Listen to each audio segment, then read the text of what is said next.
Hello and welcome to the Success4 podcast. My name is Joshua Lee Graham, and today I have the honour and privilege of having Tim Han with us. So Tim is the founder of Success Insider. Okay, he's a high performance coach, an online marketing expert, entrepreneur, and international speaker. Tim, welcome to the podcast. Thank you so much for having me on, Joshua. Yeah, thank you, and thank you so much for making the time for us. So, sort of diving straight into it, Tim, Success Insider, tell us a bit about how it all began. I suppose it all began around 2 years ago now. I believe when we have like an intuition or some sort of feeling that something needs to be done, we got to follow heart and take action on that. This is something I always like to share with my mentees: follow heart and take action. And basically, I felt like it's my time to give back. And it was 2 years ago. I just felt a bit hollow in the sense that I was having a lot of success online, but I just felt like I was missing the element of contribution. Yeah. And so I thought, why didn't I just begin to share a lot of lessons that I've learned from my life transformation journey? And I began to post it onto YouTube in all different pillars, in regards to love, in regards to wealth, in regards to health. And sooner than later, it began to pick up. And from there, I believe when doors open effortlessly, this is a calling. And I just felt like maybe it's my time to serve. And so I just put my eggs all into one basket and just went all in. Wow. So taking that leap and just saying, right, I'm going to go out there, I'm going to do this, because I know you're, from, looking into your work, it seems as though you're quite like myself in the sense that coming from like an introverted background to reaching over 11 million people is something that's quite daunting. So how is it in that aspect? I suppose it has been daunting. And to be honest, the rate we're growing right now is we're learning lessons left, right, and center. In fact, right now, in regards to the business, is picking up so fast. We're having to, for example, yesterday, our hosting provider literally crashed for 48 hours. And we've now had to move to another server. And all of that's causing complications. And I've learned a lot during the period. And, in regards to my introvertedness, the reality is I still am an introvert to this day. I've just, I suppose, managed my state in a way. If I need to speak, I will speak. Yeah, incredible. So, going into that a bit deeper, then, how would you? So, especially, as I said, being an introvert, being able to put yourself out there, managing your energy. Can you sort of share a bit more about that? Yes, sure. I suppose in regards to my energy levels, firstly, I find we're almost like in regards to our comfort zone, it's like an elastic band. Yeah. Now, if I was to ask you, if you kind of like stretch an elastic band and let go, what normally happens if you just stretch it and let go? Just go straight back in, doesn't it? It goes straight back to normal. And this was a reality for me for a long time in my life. I remember I came across some videos online when I was 17, when I began my journey, saying, go, for example, try approaching a girl. And that was a big fear of mine. Yeah. And I did it. And then next day, I felt immediately confident, right, when I did it. But next day, I went back to normal. Yeah. And then I just kept on trying, and I just kept on not really improving in a sense. And one day I came across this concept. It's kind of like if you keep on stretching this elastic band further and further and further, you never let go, well, eventually it snaps. And so I find some people, the reason why they remain where they are is kind of like they don't take that big leap. Yeah. And that's what I did. I did some crazy stuff in my life. For example, to overcome public speaking fear, which was a big fear of mine 15 months ago. Yeah. I, for example, did something absolutely extreme. I made a fool of myself literally on the stage, dancing like a lunatic. And that was a huge fear. And after that, speaking on the stage became easy. So I find like little steps like that has really helped me. And there's also, I suppose, 3 steps I normally follow. Firstly is in regards to my focus, in regards to managing my state, is where is my pattern of focus? What am I focusing on? And for example, before I'm about to jump onto a stage, I was on an international speaking tour last year. Yeah. I was focusing on contribution and serving, opposed to most people who have public speaking fears. They tend to focus on themselves. And that's why all of that anxiety begins to grow. Yeah. The second thing is in regards to physiology. When I was shy, my body language reflected how I felt. Yeah. I was slunched. you could tell from my body language I didn't feel very confident or didn't have a high self-esteem. And so I began to model people who had really power body language, and it's amazing because I began to feel different as well.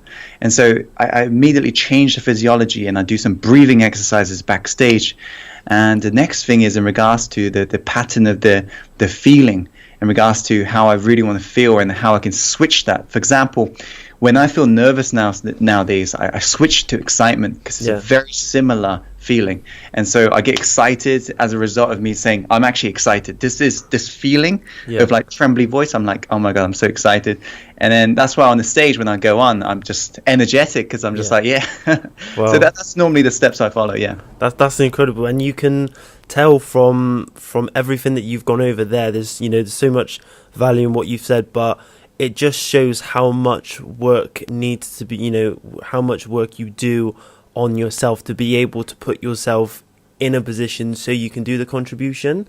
So like the analogy with the elastic band is incredible, because you'll find people, they as you said, they stretch out, but because it goes back in, they expect why hasn't it changed? But you really have to keep doing it and keep going further and further to be able to really sort of see the results.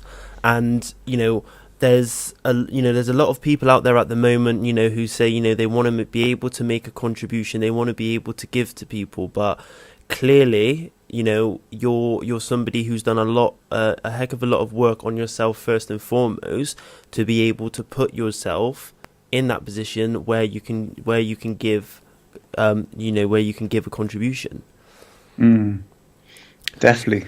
So what I would like to ask you as well, Tim, so I know sort of a bit about your background, so can you just sort of share with our audience a little bit about your upbringing?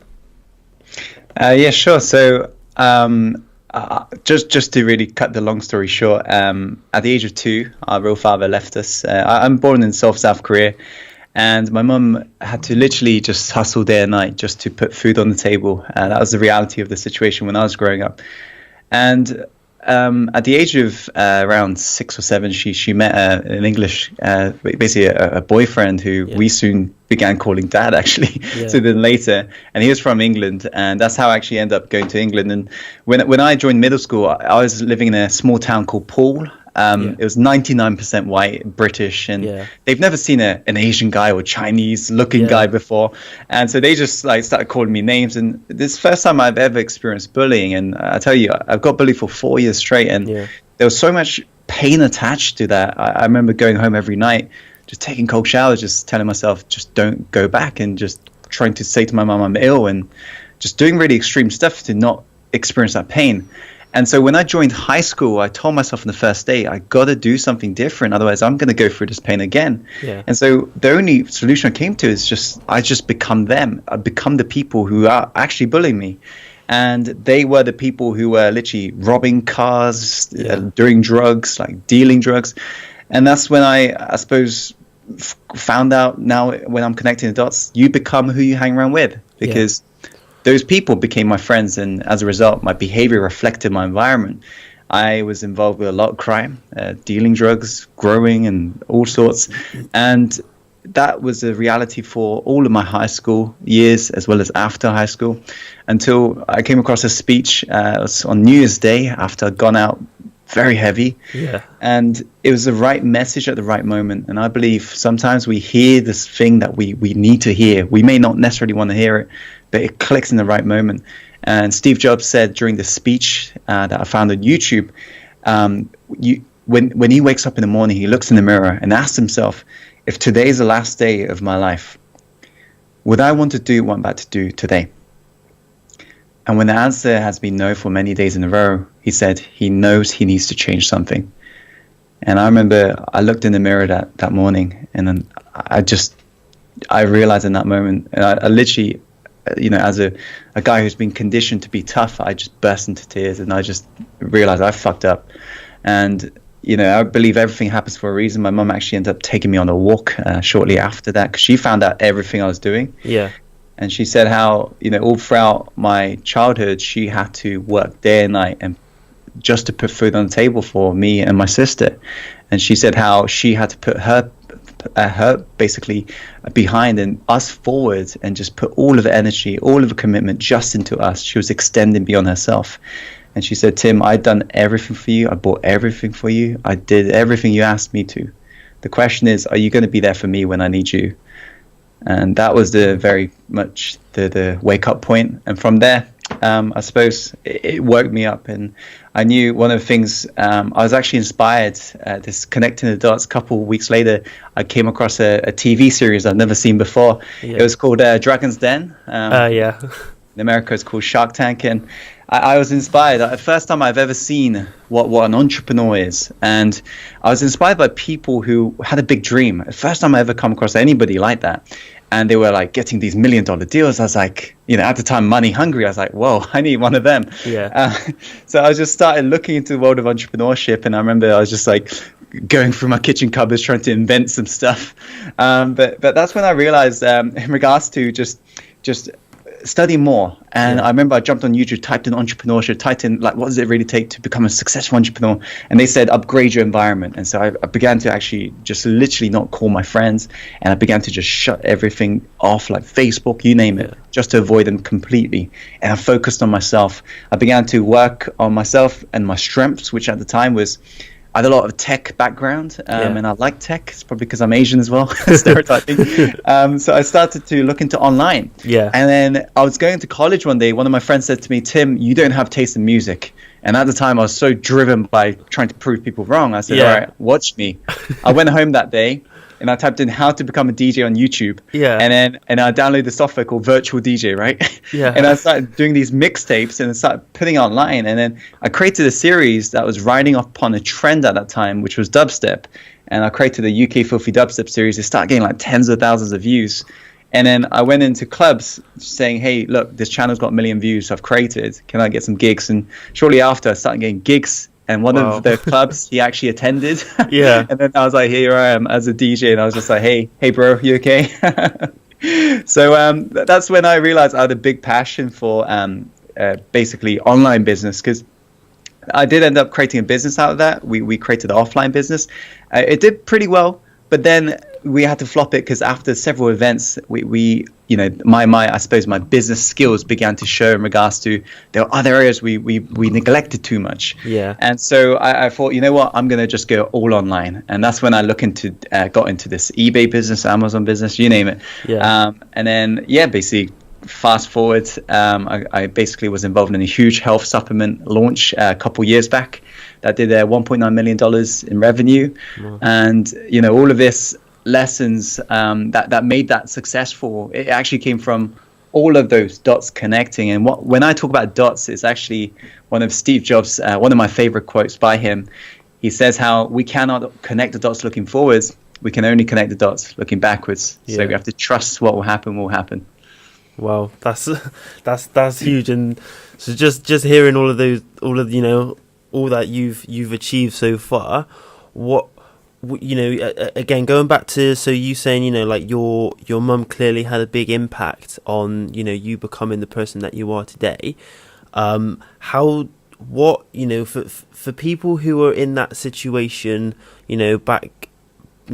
back where, especially in the UK, because, similar to myself, I was in a school where, it was majority Caucasian people in the school, and you just kind of have to deal with things as they are. So for somebody who feels as though they're maybe sort of detached from everybody else, they don't really have a sense of belonging. What sort of advice would you give to someone in that situation? I think you gotta find a way. Yeah.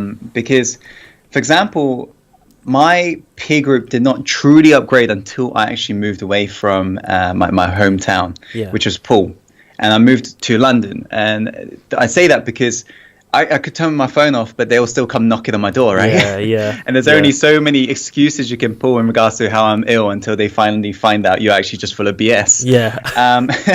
So I found a way. I actually found community online. That's what I began to do. And I love tech, and so I utilized Google to my advantage. At the time, one of the pillars I was looking to reinvent first, because I came across a rule when I was following one of these entrepreneurs online, is always just focus on the one thing, rule of one. And so I thought, you know what, the biggest pain right now in my life was actually relationship, because all of my friends were getting these, girlfriends and dating. But I didn't have the confidence for that. So I began to just look up communities online, and I found like there's a whole community of people who teach dating. And so I just belonged to that tribe, and I spent most of the time in that community. And at the end of the day, it's kind of like, if you can spend most of that time with empowering people, even if, for example, you spend, 1 hour with those negative peers, it will eventually balance out. You would eventually, become one of the empowering people. So the idea is to try to find a way, but ideally just try to cut them off completely. That's the extreme choice you do have to make. And so it's in those sort of points of loneliness, of detaching from your one peer group, that you can really sort of connect. And I know from my own personal experience, it's a lot easier than you think it would be, because it's that again, it's that whole fear of the unknown at first. If I don't have these guys, who do I have? And who's how am I gonna put myself in a place where where I want to be, but I don't feel as though I'm there yet. So something that you've mentioned throughout is learning, and the amount that you've being open to learning as well. I mean, even after achieving everything that you did after one business, to be able to carry on and still have that motivation to learn and be open to learning, how important is that? I would say it's so important. I remember I came across a video by Warren Buffett when he's interviewed. You can find this on YouTube. It's like at least 3 or 4 videos when he's interviewed, and people ask him, Warren, what's the best stock or something I can invest in all my money into? And everybody's expecting him to talk about some secret stock they never come across, or some cryptocurrency, or whatever the trend is right now. But what he actually turns around and say to these students as well as these advisors is, he says, listen, the best investment that's had the biggest ROI in my life was actually going through a communication course. And the people are like, what? And he's like, yeah, because when I learned how to communicate, guess what? I was able to close deals. I was able to reach out to more investors. I was able to communicate my message effectively. And he says how the voice, the actually utilizing the mouth, it can either be a liability in your life, causing more problems from what you say, or he said it can be an asset. And once you learn how to, for example, master communication, that is something the government can never tax. That's a personal skill you got for the rest of your life. And that really hit home with me, how Warren Buffett, one of the richest investors on this planet, is saying the best investment you can ever make is self-investment. And so I would say, all throughout my life, I've gone through so many different courses from different mentors. I've actually, even taken up personal mentorship, been to a lot of paid events. And, people, when it comes to like investing in courses and stuff, they don't want to pay for it, but they realize how this is an investment in regards to your future and investing in you. So for me, all throughout my journey, I've invested, and every single week I'm actually aiming, trying to get through at least 1 course a week or 1 book a week. I'm always investing in my growth. Yeah, absolutely. So always learning. So on that note as well, Tim, so I know you're somebody who runs several different courses, and you do coaching as well. Can you sort of share a bit about the about that? Yeah, sure. I'll talk about just one right now, and it's the one actually that's ongoing right now. For anyone who's actually got me as a friend on Facebook, they will see how all of my mentees go absolutely crazy every time we launch this program, because it happens around every quarter or every half a year. It's called Life Mastery Accelerator, and what it teaches you is a lot of stuff that is not taught in personal development, which is in regards to how to fish. I found a lot of people in the courses industry and in the whole coaching industry, they give people the fish, which is a temporary relief. Yeah. They never really teach the inner workings in regards to how to have a breakthrough, in regards to confidence, understanding your emotional state, in regards to how to really set goals, right? Because a lot of stuff out there is a lot of BS. Yeah. As well as how can we master productivity, time management. And it takes people through a 6-week process where they go from basically the person they are to a person where they want to be in 6 weeks. And it's breakthrough experience. And the reason why the Facebook always explodes every time I do it is because one of the challenges is to do, for example, I get them very confident with a camera, and they begin to post it on Facebook, and it's absolutely awesome. So that's going on right now, and it's a very powerful program, and it's awesome.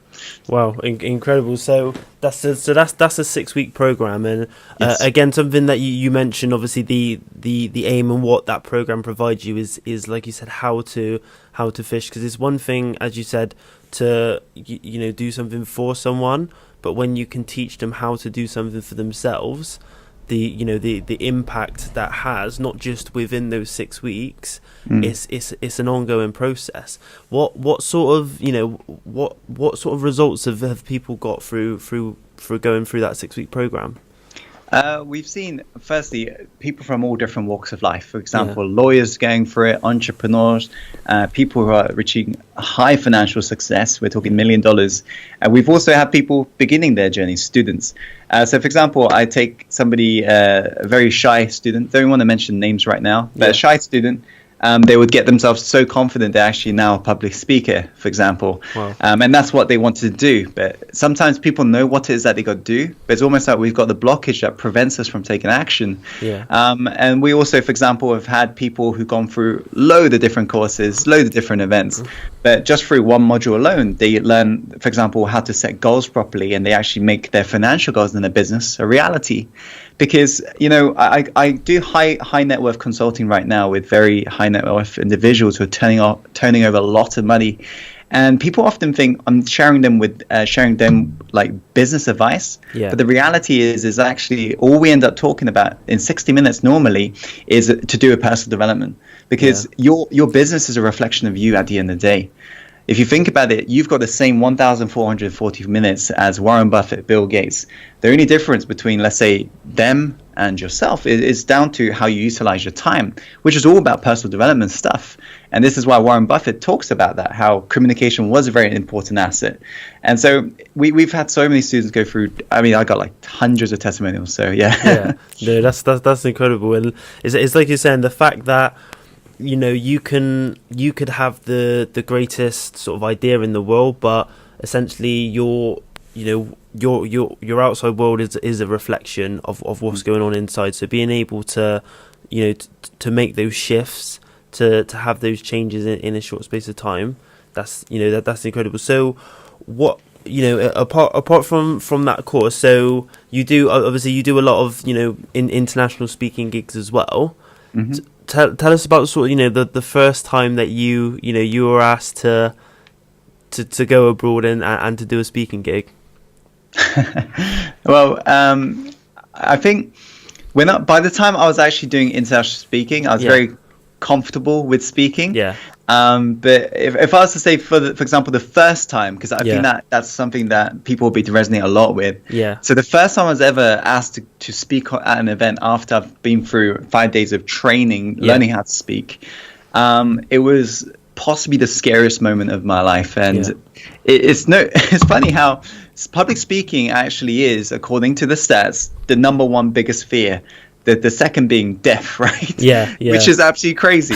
And when I actually burnt the boats and actually said, "Yep, I'm going to speak at this event," I can actually relate to why people are saying it's the most biggest fears, because so many things happen behind in the voices in your head. Yeah. For example, I remember just before I was actually about to speak on the stage, I was just so many things were going on in regards to what if I fail? What if the presentation slide stops? What if?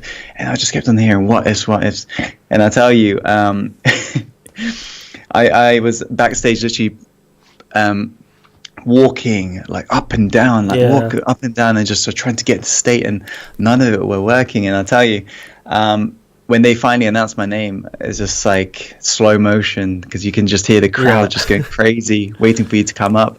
and everything slow motion. I'd get onto stage, and it actually didn't turn out to be too bad, which I learned a lot about in regards to how the little voice always prevents us, It was such an experience, and for me, I really love challenges, and it was a challenge in the sense that it was good, but it wasn't perfect. Yeah. So that's why I just said, hey, I want to be back here. and I went back and just kept on practicing until eventually I got myself out to Asia. Yeah.